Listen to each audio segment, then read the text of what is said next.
It was January 1st, just getting out of a movie. My phone was blowing up. I got the call that my girls were in a severe accident. Rachel's in a care flight, Olivia's in an ambulance, and they're headed to Methodist Dallas, and you need to get there as soon as possible. It was the worst call you ever get as a parent.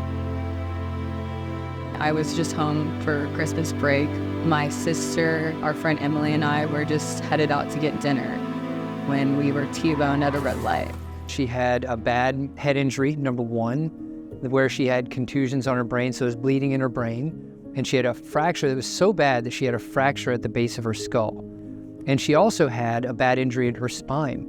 Olivia and Emily were downstairs in the ER. Rachel was up on the fourth floor in the ICU. It had been a good 3 hours since the accident that they were working to stabilize her and organizing the team. Dr. Rachel met with us prior to taking Rachel into surgery. When we took her to surgery, this was for her spine. So we had to go in and stabilize the fracture, get the blood out, and then make sure she wasn't going to fall over and that she would have a good chance of actually walking again. They called us back into the room. That was probably one of the worst moments of my life. It was a very touching situation, but that he and the anesthesiologist worked together and found a way that they could get Rachel propped up on her side to perform the surgery that needed to take place, and that she was recovering. We'd be able to see her in a bed. She was in a coma about 3 weeks.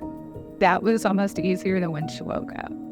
Okay, ready?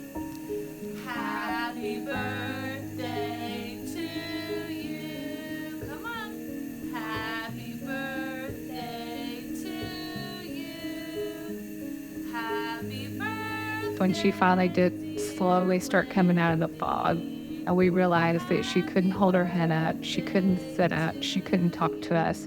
It was like she was a newborn baby. We went through a lot with the therapists there at Methodist that were so great because we had all these obstacles. And that hospital was such a family. They were emotionally invested in her recovery. It was the miracle and the hope that we held on to. We came out on the other side.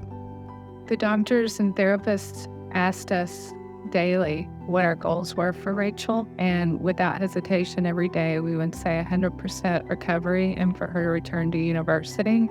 Couldn't be more grateful and thankful that that's what we got.